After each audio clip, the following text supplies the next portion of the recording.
안녕하세요. 윤하경입니다. 자, 오늘 BGM 첫 시간입니다. 품사에 대해서 좀 살펴보도록 할 텐데요. 자, 우리가 영어를 공부하다 보면 어느 순간에 품사 이름들이 갑자기 예고도 없이 등장을 합니다. 자, 그러면 나는 그게 뭔지 찾아보느라 인터럽이 걸릴 때도 많고요. 그냥 무슨 말인지 모르고 무시하고 계속 듣다 보니 결국은 그것 때문에 뭔가 문제가 생기기도 합니다. 그래서 오늘은 전체적으로 품사에 대한 내용을 살펴볼 텐데요. 품사를 하나 들어가면 그게 완전히 어법이 돼버려요. 그래서 전체적으로 품사가 뭐가 있는지, 어떤 기능을 하는 것이 이 품사에 해당이 되는지, 그것의 의미는 어떻게 쓰이는지 이런 것들을 살펴보도록 하겠습니다. 자, 본격적으로 품사 얘기에 들어가기에 앞서서요. 여러분이 품사라는 것에 갖고 계시는 오해와 진실을 먼저 풀어보도록 하겠습니다. 자, 질문을 3가지를 해볼 건데요. 여러분 잠시 생각한 후에 OX로 대답해 주시면 됩니다. 자, 사로 끝나는 말은 모두 품사다. 이게 첫 번째 질문입니다. 어떨까요? 내가 알고 있는 품사를 막 생각해 보니까 다 사자로 끝나고 있죠? 자, 그러나 사로 끝난다고 해서 모두 품사는 아닙니다. 자, 우리가 영어 공부를 하다 보면 이제 만나는 사들이 있잖아요. 그 사들 중에서 품사인 것은 요거 8개. 그래서 영어에서는 8품사라고 이야기하죠. 그래서 명사, 대명사, 동사, 형용사, 부사, 전치사, 접속사, 감탄사 이렇게 있습니다. 자, 그런데 내가 영어를 공부하면서 사라는 말을 저거 말고 또 들어봤단 말이에요. 얘네들 부정사, 동명사, 분사, 관사 들어보셨죠, 여러분? 한정사는 처음 들어보셨을 분들도 있을 것 같아요. 한정사는 되게 중요한 의미인데 사실 관사도 한정사에 들어가는 영역이거든요. 근데 요런 거 의문사는 뭐 의문 부사, 의문 형용사, 의문 대명사 또 이렇게 해서 얘네랑 짬뽕이 돼요. 너무 이상하잖아. 그쵸? 그래서 얘네들은 어떤 기능을 하기 위해서 만들어진 단어의 갈래 정도로 생각하시면 되고요. 품사다라고 할 거면 요 8개, 요것이 품사입니다. 그러니까 사로 끝났다고 해서 모두 다 품사는 아닌 것이었던 것이었죠. 그럼 두 번째 질문을 해볼게요. 하나의 단어는 하나의 품사로만 쓰인다. 이거는 되게 많이 맞추실 것 같은데 한번 생각해 보실까요? 우리가 알고 있는 어떤 단어의 품사가 하나만 있었을까? 뭐 이런 거 한번 생각해 보시면 아니다입니다. 그래서 여러분 단어를 우리가 외우잖아요. 단어는 어쩔 수 없어. 외울 수밖에 없잖아요. 그렇죠? 영어 공부의 70%는 단어 암기입니다. 여러분이 단어를 암기해주지 않으면 나머지 30도 제가 채울 수가 없거든요. 자, 그래서 단어를 외우실 때 항상 품사와 함께 기억해 두셔야 하고요. 그리고 단어를 외우실 때는 항상 full로 끝까지 의미를 다 기억하셔야 하는데 자, 우리 water라는 단어를 네이버 사전에서 찾아봤습니다. 그랬더니 이렇게 나오네요. 일단 발음 나오고요. 요거 누르면 발음 들으실 수 있어요. 그래서 여러분 단어 공부하실 때 내가 모르는 발음이다. 나 이거 어떻게 발음하는지 모르겠다. 혹은 알겠다. 근데 확인 한번 해보자 라고 해서 이 버튼 한번 눌러서 좀 들어보시면 참 좋겠습니다. 자, 여기 보세요. 명사라고 되어 있죠. 그리고 동사 라고 되어 있어요. 사실 우리가 중학교 1학년 요때 이제 water 혹은 초등학교 때도 water가 water the plant에서 물을 주다라는 뜻으로 등장을 하는데 처음 얘를 동사로 만나면 헉 이렇게 되잖아요. 근데 여러분이 잘 알고 있는 love라는 단어도 사랑이라는 명사 뜻도 있지만 사랑하다라는 동사 뜻, 너무 좋아하다라는 그런 동사 뜻을 가지고 있잖아요. 그래서 여러분들이 단어를 외우실 때 단어장 같은 우리 책 사시잖아요. 어휘책. 그 어휘책 사시면 품사가 다 나와 있어요. 명사, 동사 아니면 이렇게 써 있잖아요. 명 이렇게 하고 이렇게 뭐 동 이렇게 써 있고 자 어떤 책에는 영어로 되어 있는 경우도 있어요. and 이렇게 v 이렇게 되어 있는 경우 있잖아요. 오늘 우리 품사하면서 영어로 이 약자로 어떻게 품사를 표기하는지까지 알려드릴 거거든요. 그래서 이제 그런 것들을 통해서 품사도 같이 기억을 하셔야 합니다. 그래야 이 단어를 정확한 위치에 정확한 형태로 쓸 수 있는데 결국 영어의 어법은 이 어휘가 그 제대로 된 형태로 자기 자리에 가 있느냐라는 자리 찾기가 시작과 끝이거든요. 그래서 여러분들 반드시 품사 같이 기억하시고요. 자, 그리고 꼭 이렇게 앞에만 이렇게 딱 잘라가지고 외우시는 분도 있어요. 앞대가리만. 이렇게 눈물 뭐 이렇게 뭐 물 여기도 물이고 여기도 물이니까 그냥 난 물 이렇게만 외우시면 안 돼요. 뭐 경영하다냐 경영이냐 조직하다냐 조직이냐 다른 품사예요. 그러면 분명 방금 전에도 말씀드렸듯이 이것이 조직하다면 동사고요. 조직이면 명사잖아요. 그럼 영어는 자리가 되게 중요한데 요걸 조직이라고만 알아놓으면 얘가 지금 이 자리에 들어가도 되냐 안 되냐 판단이 안 되는 거예요. 그래서 단어 공부하실 때 반드시 품사 같이 기억해 두시고요. 끝까지 의미를 다 기억해 두셔야 됩니다. 중간에 뭐 하다 이런 거 빼시면 안 되고요. 마지막 질문입니다. 우리말 품사와 영어의 품사는 이름이 같으면 하는 일도 같다. 자, 이쯤 되면 이제 생각을 하시는 거죠. 다 X였으니까 O일까? 근데 저걸 물어본 거 보니까 아닌 것 같은데 어떡하지? 일단 찍어 보십시다. 자, 뭘까요? 하는 일이 같을까요? 다릅니다. 그리고 우리말 품사와 영어 품사가 일치하지도 않습니다. 자, 요거는 지금 잘 보이나? 약간 흐리게 해놓은 게 똑같은 것들이어서 자, 영어 품사와 국어 품사가 동일한 품사들이에요. 근데 이름이 같은 것뿐입니다. 여기서 굉장히 중요한 게 하나 나오는데요. 그게 뭐냐면 국어의 서술어는 동사와 형용사가 다 합니다. 그래서 형용사를 상태동사라고도 부르거든요. 자, 그런데 여기서는 동사만 해요. 그러면 형용사는 어떻게 하냐? 못해요. 그러다 보니까 저 형용사의 해석이 골치 아파지는 겁니다. 왜? 우리말은 형용사의 기본형도 다로 끝나고 동사의 기본형도 다로 끝나요. 근데 영어는 동사는 다라고 하지만 형용사는 뭐뭐하는 이렇게 외우죠? 얘가 이 스스로 서술어 역할을 영어에서는 할 수 없기 때문이거든요. 근데 우리말은 형용사가 동사 역할, 서술어 역할을 하다 보니까 동사 역할을 했냐? 서술어 역할을 하다 보니까 해석이 애매해지는 경우가 생기는 거예요. 그래서 형용사가 부사처럼 해석이 되죠. 그래서 맨날 시험 문제에 나오는 거예요. 그리고 두 언어에서 서로 없는 품사도 있어요. 전치사, 접속사. 이건 영어에만 있고요. 국어는 조사, 수사, 관형사. 이 조사가 꽃이죠. 사실 이게 영어는요. 위치가 굉장히 중요하다라는 말을 아까도 말씀드렸잖아요. 왜냐하면 이 품사의 배치가 문장의 구성 요소들을 결정합니다. 그래서 명사가 주어 자리에 나오고 동사가 서술어 자리에 나오고 그 뒤에 뭐 보어가 나오려면 형용사나 명사가 나오고 목적어가 나오려면 명사 이렇게 나오고 목적어 2개 나오면 명사나 대명사 2개 나란히 쓰고 뭐 이런 식으로 배치를 해야 되거든요. 이게 순서가 바뀌면 잘못된 문장이 돼버려요. 근데 우리말은 순서가 바뀌어도 하등 문제가 없습니다. 왜요? 조사 때문이에요. 은는 이가 붙으면 주어잖아요. 을 목적어죠. 이런 거. 이다도 조사입니다. 갑자기 국어를 가르치는 느낌이야? 아니에요. 전 영어 선생님입니다. 자, 그래서 이 조사는 영어에 없어요. 그래서 이제 전치사를 조사를 이렇게 붙여가지고 해석을 많이 하기 때문에 여러분들이 약간 전치사를 조사처럼 느끼시는데 하는 일이 전혀 다릅니다. 전혀 다르고 수사, 관형사. 관형사는 오히려 영어에 명사를 수식하는 형용사랑 굉장히 똑같고 그 다음에 수사는 수를 나타내는 말이거든요. 영어는 그게 형용사, 대명사 뭐 이렇게 나뉩니다. 그래서 요렇게 우리말과 영어는 당연히 다를 수밖에 없다. 그래서 요런 것들이 시험에 나온다라는 겁니다. 자, 그럼 우리가 품사에 대한 오해와 진실을 풀어봤으니까 오늘의 주제로 본격적으로 들어가 보도록 할게요. 품사라는 것은 무엇이냐? 라는 것부터 시작해야 되겠죠? 바로 품사는요. 이 단어의 역할이나 의미에 따른 분류를 말해요. 자, 그런데 오늘 우리 품사가 주제잖아요. 오늘 이야기할 품사는 태생적인 품사를 이야기합니다. 이 단어가 태어날 때부터 가지고 있는 종족이죠. 말하자면. 근데 이게 종족이 사실 내가 태어날 땐 이렇게 태어났는데 약간 다르게 변형해서 다른 역할을 할 수 있는 거 아니에요? 그쵸? 이제 그거는 각각의 어법에 들어가서 우리가 만날 건데 살짝쿵 얘기해드리면 여러분 부정사의 명사적용법, 형용사적용법, 부사적용법 혹시 들어보셨을까요? 부정사가 명사처럼 쓰인다는 얘기예요. 명사 자리로 들어간다는 얘기거든요. 근데 얘는 타고난 품사는 사실 동사잖아요. to 플러스 동사 원형이니까.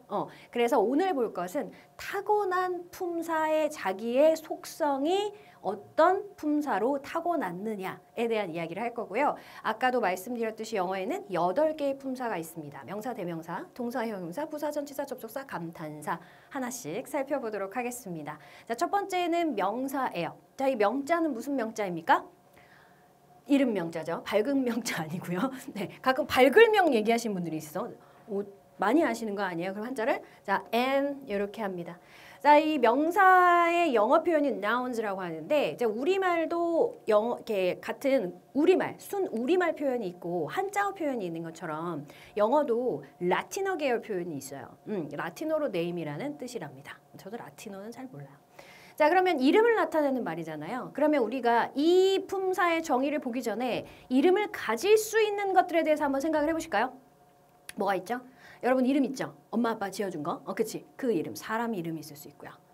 그리고 뭐 동물 이름도 있을 수 있고 사물, 물건의 이름도 있을 수 있고요. 그죠? 이런 거 생각나시죠? 바로 사람이나 사물, 동식물 또는 개념의 이름을 나타내는 말입니다. 자, 그런데 여기서 사람 이름이라고 하면 여러분들이 누구 사람, 윤하경이라는 어떤 그 사람의 고유의 이름만 생각하시는데 사람을 나타내는 말도 마찬가지예요. 이렇게 뭔가 가르치는 사람, 이 사람 뭐라고 부르죠? teacher라고 부르죠. 그것도 이름인 거예요. 아픈 사람을 고쳐주는 사람? 의사, doctor? 그렇죠. 그래서 그것도 사람을 나타내는 이름에 해당합니다. 자, 그리고 뭐 사물의 이름, 동식물 다 여러분 다 알고 계시는 것들이에요. 이런 거. teacher, book, tiger, flower, Korea, 한국의 나라 이름이잖아요. 자, 근데 개념의 이름이 뭐냐? 개념이 뭐예요, 선생님? 아, 개념 없어. 그 개념도 개념입니다. 즉, 존재하는데 눈엔 안 보여. 여러분, 사랑이 눈에 보여요? 내가 저 사람을 사랑하면 막 하트가 뿅뿅 나가서 박히는 게 아니잖아요. 그죠? 눈에 보이진 않아요. 하지만 사랑이라는 것은 반드시 존재하죠. 그쵸? 뭐 또 이런 것도 존재하죠. 우정, 슬픔 이런 건 다 존재해요. 눈에 보이지 않죠. 그것을 느끼는 무언가가 보이는 것 뿐이잖아요. 그래서 이런 것들의 이름, 이런 것들의 이름을 나타내는 말, 요것이 전부 명사입니다. 자, 그러면 선생님 저는 그래도 모르겠어요. 그럴 수 있어. 그러면 이름을 왜 짓죠, 여러분? 그걸 한번 생각해 볼까요? 우리 이름을 왜 지어줘요? 부르려고 지어주는 거죠. 그래서 사람이나 사물, 동식물 개념을 부르는 말이라고 생각하시면 됩니다. 자, 그래서 자, 저기 의자가 하나 있어. 사람이 앉는 거야. 앉아서 휴식을 취할 수도 있고 작업을 할 수도 있어. 그러한 가구를 뭐라고 부르죠? 의자요. 그러면 그거 명사인 거. 될까요? 그런 것들이 명사예요. 자, 그럼 명사가 생기면 또 같이 생기는 애가 있죠. 대명사. 저 대자가 무슨 대자예요, 여러분? 대신할 대자예요. 대신할 대자. 명사를 대신해서 쓰는 말이라는 거예요. 그래서 영어 표현으로도 nouns 앞에 pro가 붙어서 요렇게 PRON이라고 표시합니다. N 명사, PRN 대명사. 요렇게. 앞으로 제가 수업할 때도 저거를 많이 쓸 거기 때문에 여러분들이 좀 알아주셨으면 좋겠어요. 자, 대명사는 뭘까요? 명사를 대신해서 쓰는 말이에요. 자, 나는 이름이 있어. My name is 윤하경이잖아요. 근데 내가 라고 하는 순간 나라는 대명사로 표현을 한 거죠. 그래서 명사를 대신해서 다른 말로 하면 대명사가 됩니다. 이건 별명이랑은 다른 거예요. 쟤를 다른 어떤 걸로 부르는 건 별명이고요. 그래서 대명사를 대신해서 쓰는 대명사 이런 게 있죠. I, 나, she, 그녀. 그녀의 이름이 있어. 근데 she라고 불렀어. 그럼 대명사. it, 그것. 자, 이것, 저것. 이거, 저거, 이거. 그쵸?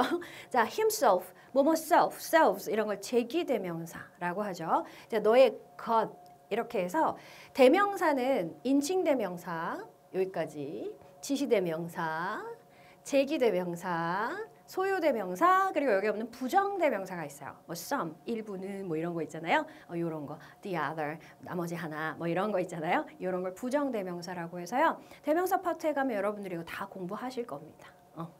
될까요? 될게요는 뭐지? 자, 그래서 명사와 대명사 아주 하는 일이 많아요. 엔간하면 보실 수 있어요. 정말 명사와 대명사는 여러분이 꼭 알고 계셔야 되는 부분이기도 합니다. 그래서 가장 먼저 배우기도 하죠. 자, 그거 배우고 나면 동사가 나와요. 어떤 책은 동사가 먼저 나오는 경우도 있어요. 문장의 중심이기 때문인데, 자, 동사는 바로 verbs라고 합니다. 그래서 V 하잖아요. 그래서 우리가 맨날 선생님들이 S, V 이렇게 써주잖아요. 그 V가 저 V입니다. verbs. 자, 그러면 동사는 뭘까? 동사는 바로 동작이나 상태, 존재 등을 나타내는 말입니다. 동작이나 상태, 존재. 자, 우리는 동작은 되게 알아요. 움직임이잖아요. 그쵸? 그럼 상태는 뭐냐? 상태 이런 거. 되다, 뭐뭐해지다 이런 거. 존재, 있다 이런 거. 있다, 이다 이런 것들. 이런 게 동작이나 상태를 나타내는 말입니다.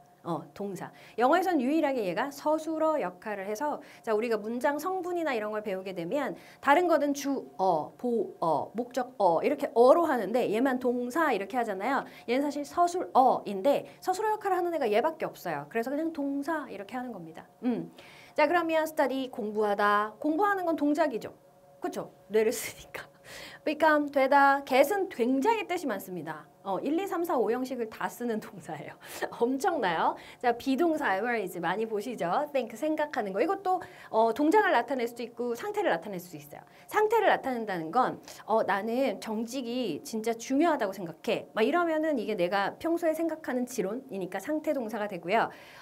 뭐해? 나 지금 생각 중이야. 말 시키지 마. 라는 건 내가 지금 생각을 막 하고 있으니까 말 시키지 말라는 얘기잖아요. 이때는 동작 동사가 됩니다. 두 개 다 가능하고요. 자, run, 뛰다, 뭐 운영하다 이런 뜻이 있어요.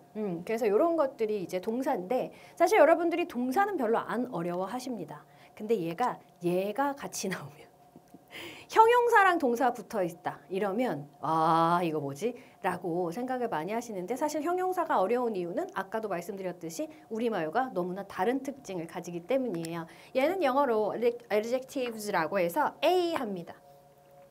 자, 근데 이 형용사의 정의를 한번 보면 모양이나 성질, 상태, 수량 등을 나타내는 말이거든요. 근데 이 품사 두 개는 명사랑 상당히 관련이 있어요. 왜냐면 동작이나 상태 존재를 나타내려면 누가 그 동작을 하는지, 누가 그런 상태인지, 무엇이 존재하는지 이런 걸 얘기해 줘야 되잖아요. 그러면 누가 무엇에 해당하는 건 명사밖에 없으니까 이 명사가 얘의 주체가 될 수밖에 없어요.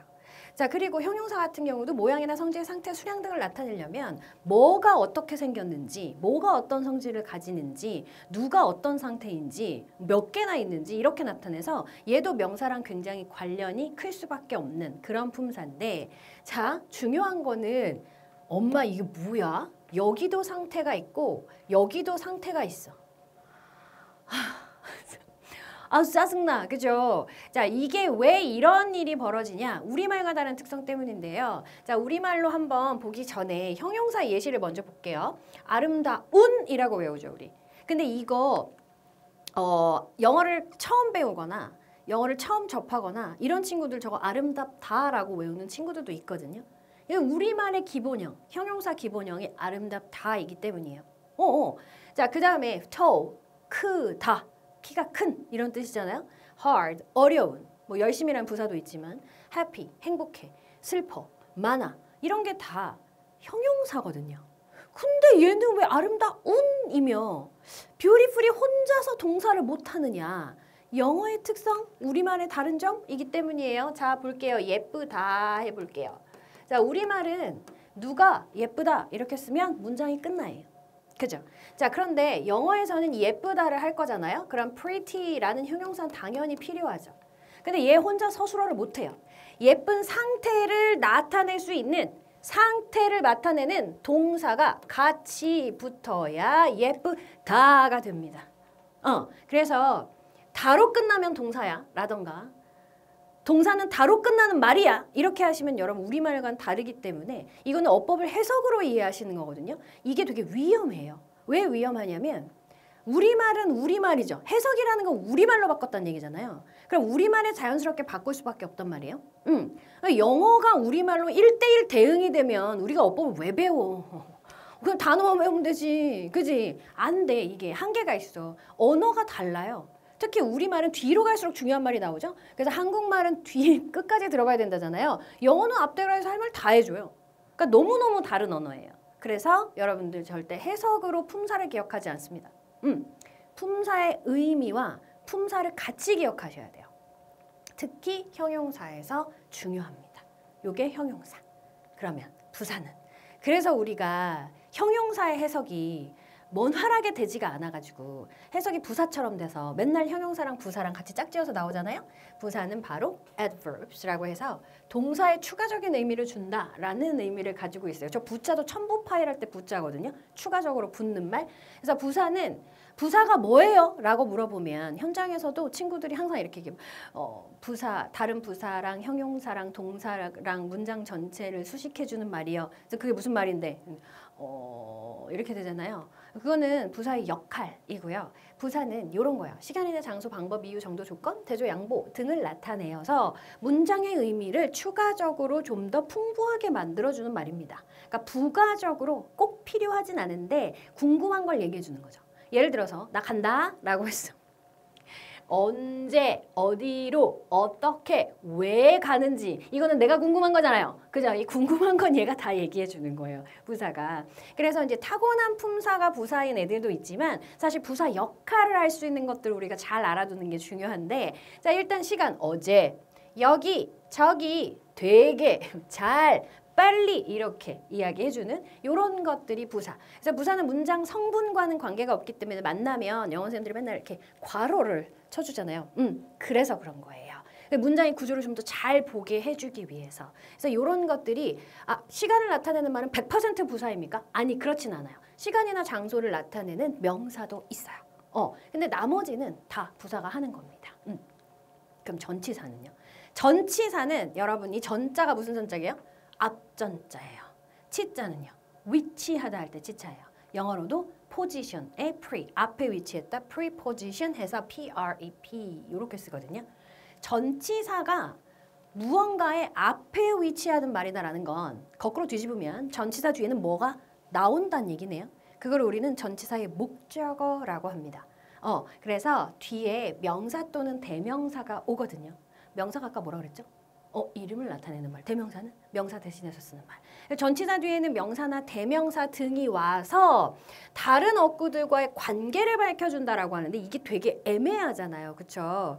요런 게 전치사거든요. 요런 거. 보셨죠? 어디에, 어디 위에, 안에, 어디부터, 어디까지, 뭐 때문에, 뭐 동안, 의 이렇게 쓰잖아요. 그래서 전치사는 이렇게 이해하시면 돼요. 전치사는 뒤에 반드시 명사나 대명사, 명사 역할을 하는 것들이 나오게 되어 있는데 얘네들이 하나의 덩어리로 다른 어구들과의 관계를 밝혀준다는 게 명사를 수식하는 형용사처럼 쓰인다거나 아니면 이런 것들을 나타내는 부사처럼 쓰여요. 요렇게 알아두시면 편합니다. 쟤네 혼자 쓸 일이 있다 없다? 없다. 그래서 on time 하면 제 시간에 이런 부사가 되는 거고요. 이런 식으로 전치사 우리말에 없어. 그래서 또 전치사는 되게 무슨 규칙인지 애매한 경우도 있어요. 뭐 이거 언제 쓰는 거야 이럴 때. 그래서 중학교 시험에 여러분 중학교 시험에 진짜 전치사의 빈칸이 엄청 많이 뚫리고요. 고1, 2까지도 전치사 문제가 간혹 등장하거든요. 그만큼 우리말에 없고 되게 기준이 이 전치사 하나가 갖고 있는 의미가 엄청 많아. 그래서 오직하면 전치사만 가지고 책을 쓰신 분도 있어. 내가 갖고 있거든, 그치? 너무 좋아, 너무 재밌어. 그런 거. 그럴 정도로 전치사는 굉장히 다양한 쓰임을 가지고 있고 되게 이렇게 좀 천시받기 쉬워. 얘 되게 하찮다고 여겨지기 쉬운데 하찮지 않아요. 얘 잘 아셔야 돼요. 전치사만 잘 써줘 진짜 영어 엄청 잘할 수 있거든요. 자 그러면 안 나온 게 뭐 있죠? 다음으로 가볼까요? 접속사입니다. 이 접속사는 보자마자 무슨 느낌이 드세요? 뭔가 붙여주는 느낌 들지 않아요? 접속하는 거니까. 그렇죠? conjunction이라고 해가지고요. conj 이렇게 표시하는데 단어와 단어를 연결해주는 접속사도 있고요.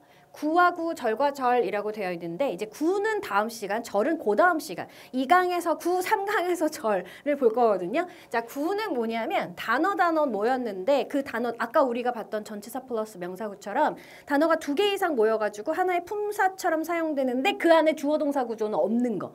다음 시간 배울 거예요. 자, 그리고 절은 뭐냐면 주어 동사 구조가 보이면 그냥 절이에요. 그래서 단어와 단어를 하나하나만 이어줄 수도 있고 여러 개 단어 여러 개 단어를 이어줄 수도 있고 주어 동사와 주어 동사를 이어줄 수도 있고 자 문장과 문장을 이어줄 수도 있어요. 그러면 선생님 주어 동사 보이는 거랑 문장이랑 똑같은 거 아닙니까? 아니야.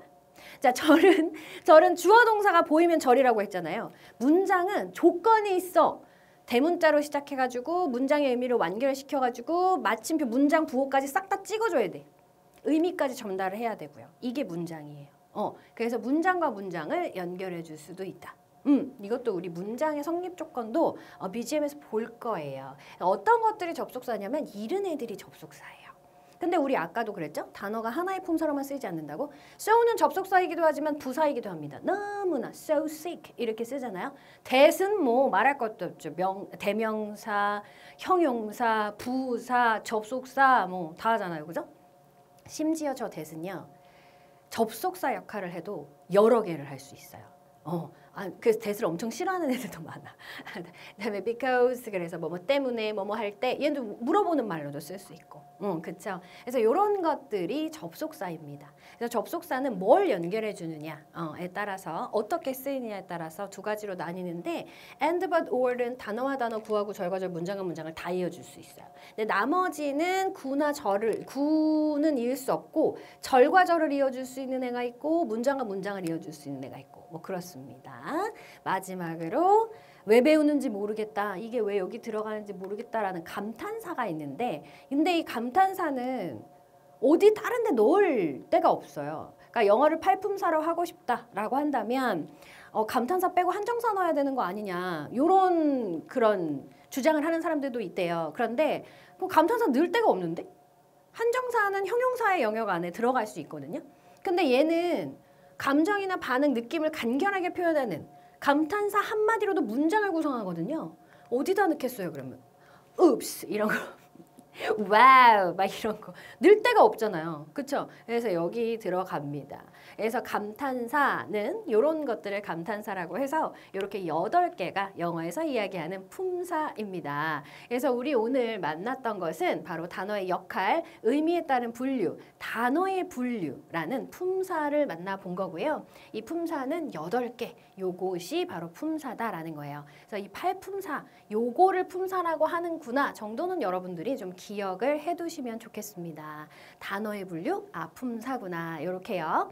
자, 그러면 다음 시간에 우리가 뭘 볼 거냐? 아까 제가 살짝끔 광고를 해드렸습니다. 광고? 예고를 해드렸죠. 구라는 걸 볼 거예요. 여러 개의 단어가 모여서 하나의 품사 역할을 하는 것이라고 되어 있는데 명사고, 형용사고, 부사구래요? 우리 오늘 명사, 형용사, 부사 봤는데 얘가 뭐 저 역할을 한다는 게 무슨 말인지 다음 시간에 만나보도록 하겠습니다. 오늘 수고 많으셨습니다.